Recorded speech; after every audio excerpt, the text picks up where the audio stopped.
wabarakatuh. Nama saya Dwi Cici Cahyani, NPM 1901010015, nomor urut 089. Di sini saya dan kelompok saya mendapat tema yang berjudul Studi Tasawuf Akhlaki.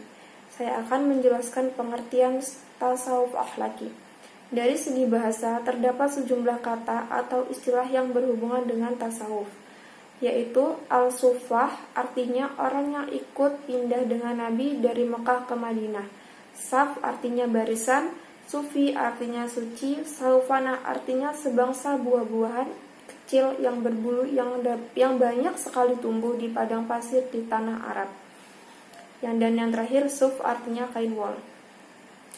Tasawuf ini merupakan upaya dalam melatih jiwa dengan berbagai kegiatan yang dapat membiasakan dirinya dari pengaruh kehidupan dunia, sehingga tercermin akhlak yang mulia dan dekat dengan Allah Subhanahu wa Ta'ala. Dengan kata lain, tasawuf dapat diartikan juga dengan suatu bidang kegiatan yang berhubungan dengan pembinaan mental rohani agar selalu dekat dengan Tuhan. Selanjutnya saya akan menjelaskan pengertian akhlak. Menurut Ahmad Amin, dia menyimpulkan dari berbagai pendapat para ahli dan menyatakan bahwa akhlak merupakan kebiasaan berkehendak. Berarti bahwa kehendak itu bila membiasakan sesuatu, maka kebiasaan itu disebut dengan akhlak. Akhlak itu sesungguhnya perpaduan antara lahir dan batin. Seseorang dikatakan berakhlak apabila seirama antara perilaku lahirnya dan batinnya, karena akhlak itu juga terkait dengan hati. Maka pensucian hati adalah salah satu jalan untuk mencapai akhlak mulia. Dengan kata lain, akhlak itu bisa diartikan juga dengan sifat, watak, moral, tingkah laku, dan budi pekerti. Di sini dapat disimpulkan bahwa tasawuf akhlaki adalah tasawuf yang berorientasi pada perbaikan akhlak, mencari hakikat kebenaran, dan mewujudkan manusia yang dapat ma'rifat kepada Allah. Tasawuf akhlaki ini juga berusaha untuk mewujudkan akhlak mulia dalam diri seseorang, individu maupun sosial, sekaligus menghindarkan diri dari akhlak mazmumah. Materi selanjutnya akan disampaikan oleh rekan saya. Assalamualaikum warahmatullahi wabarakatuh. Di sini saya Eka Miliasari dengan NPM 1901010018. Di sini saya akan melanjutkan materi dari Dwi Cici Cahyani, yaitu macam-macam sistem pembinaan tasawuf akhlaki beserta pengertiannya. Sistem pembinaan tasawuf akhlaki yang pertama yaitu tahali. Tahali berarti usaha mengosongkan diri dari sifat-sifat tercela. Tahali juga merupakan tahapan yang pertama yang harus ditempuh oleh seorang sufi. Tahali juga merupakan usaha mengosongkan diri dari perilaku serta sifat tercela, baik maksiat lahir maupun maksiat batin.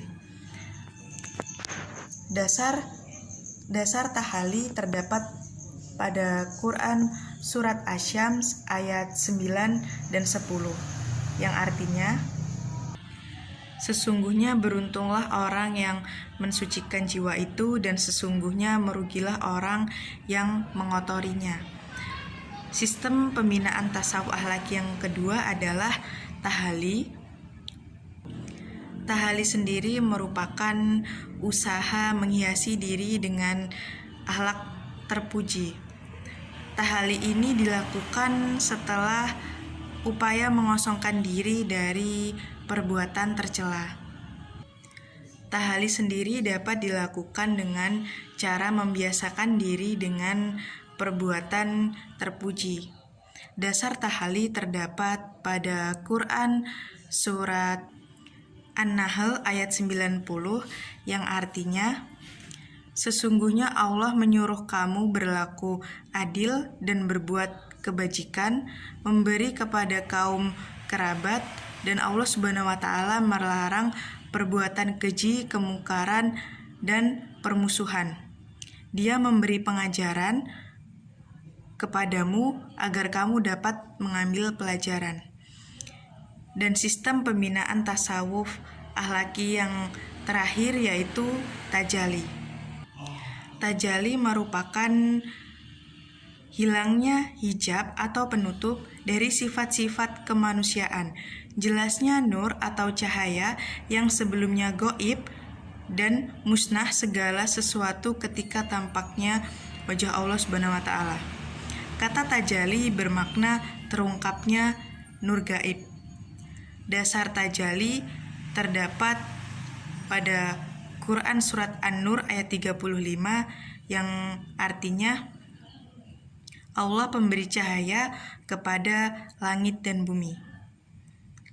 Sekian yang dapat saya sampaikan. Selanjutnya akan dilanjutkan oleh Saudari Evita Nurmasari. Assalamualaikum warahmatullahi wabarakatuh.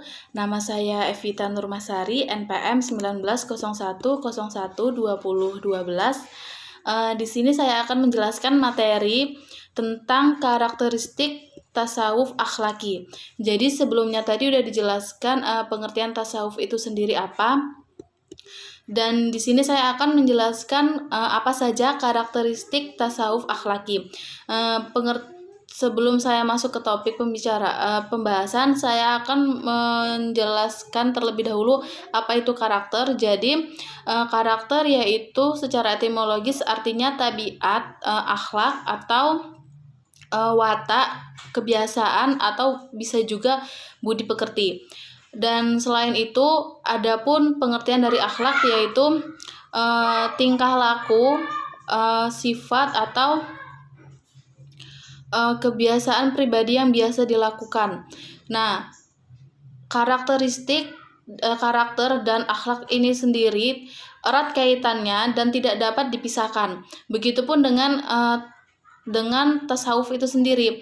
Jadi ketiga komponen ini tuh saling berkaitan dalam penerapan kehidupan kita sehari-hari, terutama dalam tingkah laku setiap manusia. Dan karakteristik tasawuf akhlaki itu memiliki beberapa karakteristik. Yang pertama yaitu banyak berzikir. Jadi dengan kita banyak berzikir, tentunya akan mendekatkan diri kita kepada Allah Subhanahu wa taala, dan tentunya akan memiliki jiwa yang baik dan hati yang suci. Sama seperti pengertian dari tasawuf itu sendiri. Terus yang kedua yaitu mengutamakan aspek spiritual dalam beribadah.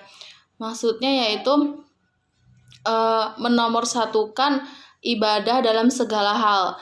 Karena apa? Karena jika kita rajin beribadah dan mengikuti semua aturan dalam dunia ini sesuai dengan syariat, tentu dunia itu akan ikut. Beda halnya dengan kita kalau sibuk dalam hal duniawi, tentu ibadah atau akhirat itu tidak akan ikut.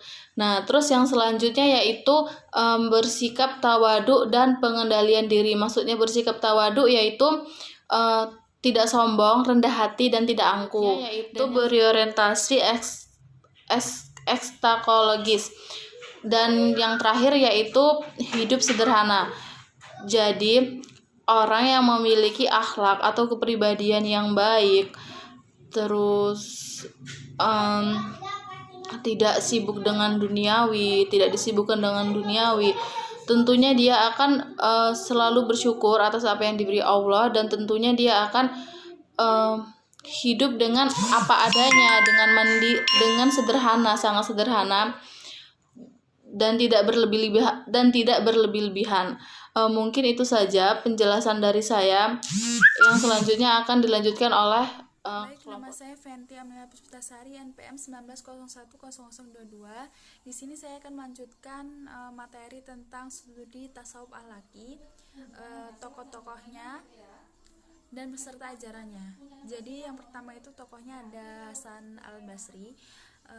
Ajarannya menyampaikan tentang perintah untuk menjauhi segala larangannya dan menjalankan segala perintah Allah Subhanahu wa taala. Yang kedua itu ada Al-Muhasibi.